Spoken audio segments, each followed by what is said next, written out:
All right. I just wanted to, first of all, say to, the Dunn family, I'd ask everybody to keep that family in their thoughts and prayers. Everybody's pretty much seen the video that's went around. That video is disturbing. I don't even know if I can think of words that describe it.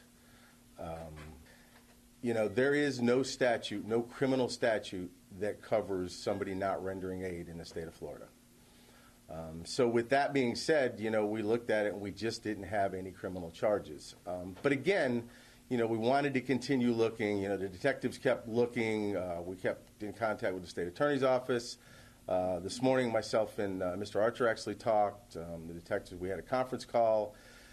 We were looking at some other statutes, and one of our detectives said, hey, what about this statute? And there's a statute, it's actually 406-12. It falls under medical examiners, and basically 406 is medical examiners and disposition of human remains. So we looked at this, and it's actually 406-12.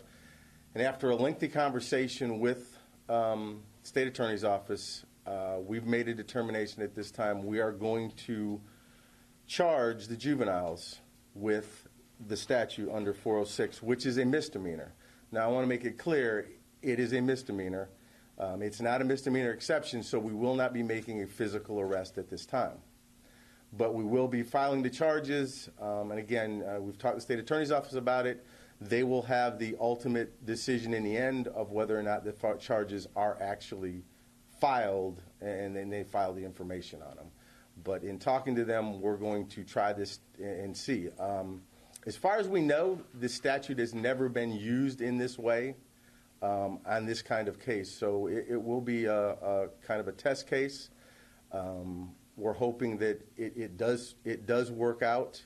But I will say, as another part of the conversation that myself and Mr. Archer had this morning, we are going to meet, and I'm sure we're going to include the sheriff with us and some other law enforcement leaders to talk about some sort of, or trying to get some sort of legislation or get our legislation to move on something that would cover not rendering aid.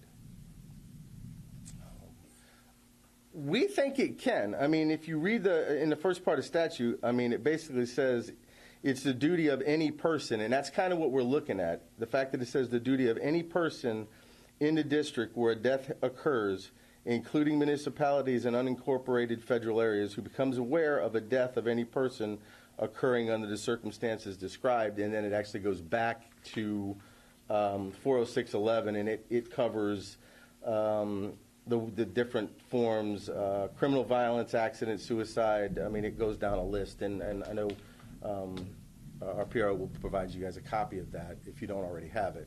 So, we're kind of, really looking at the fact that it says duty of any person, and it doesn't limit it to, duty of law enforcement or, in that case. So that, and work on the moral issues. And I think that's really kind of what this comes down to, is it's a moral issue. What you watch when you watch that video is just, again, like I said, I don't know. I've been in law enforcement for 27 years, and I don't know as I can really sit here and describe it. I really can't.